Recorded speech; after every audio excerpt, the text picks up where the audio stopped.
Shah Abdul Latif.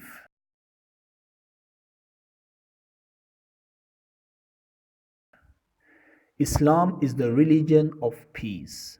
God sent the Prophet as a blessing to mankind. He won people's heart by his kind nature and gentle ways. His noble example was followed by many of his followers in all ages all over the world.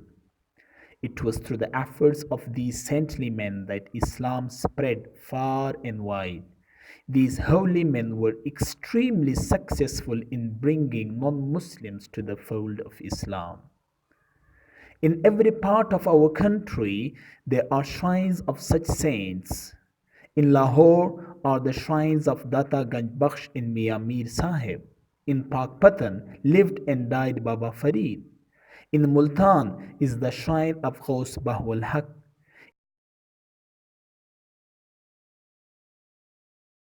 In Peshawar, in Quetta, and in countless other towns and cities, there are the tombs of these men of God. In Sindh are the tombs of two great saints, Shah Abdul Latif and Kalandar Lal Shahbaz. The great saint Shah Abdul Latif, who is lovingly called Lal Latif by his devotees, was born in 1102 Hijrah in a small village called Hala Haveli. The good Mughal Emperor Aurangzeb then ruled the country. Shah Abdul Latif's ancestors migrated to Sindh during the days of Tamerlane. They had come from Hijrat. Sindh was then a center of Muslim culture, and Shah Abdul Latif's ancestors liked it so much that they decided to make it their home.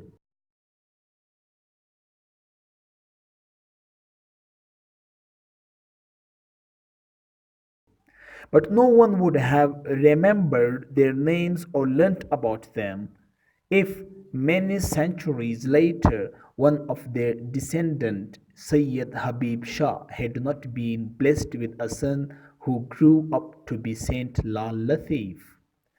Shah Latif had a very sensitive mind. His heart was soon filled with the love of God. The beauty of nature aroused his feelings strongly.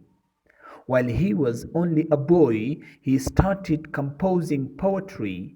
He was also keen on acquiring knowledge and he grew up to be a scholar of Arabic and Persian. When he was 20, he married a noble and good lady. He showed great kindness to his wife and lived at home for many years. His heart, however, turned more and more towards religion and devotion, and he felt restless in living a normal domestic life.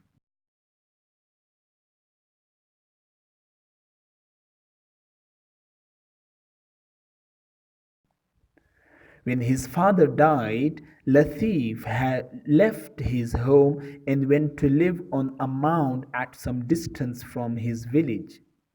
A mound of sand is called Bit in Sindhi. Due to the fact that he lived on this mound for the rest of his life, Shah Latif came to be known as the Saint of Bit.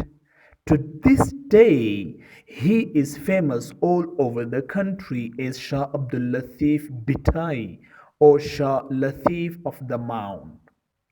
As days passed, Latif's love of God grew more and more until he found pleasure only in devotion and spent most of his time in prayer and deep thinking. His spiritual power grew stronger with prayer and devotion, so much so that people began to be attracted towards him.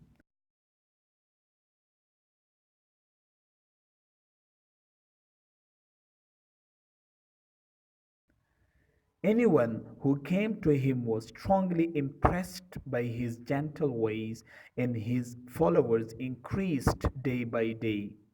Close to the mound on which Lal Latif came to live is a natural lake. His poetic nature loved the calm atmosphere. He would spend much of his time sitting on the bank of this lake. As he sat there, he prayed to his poetry.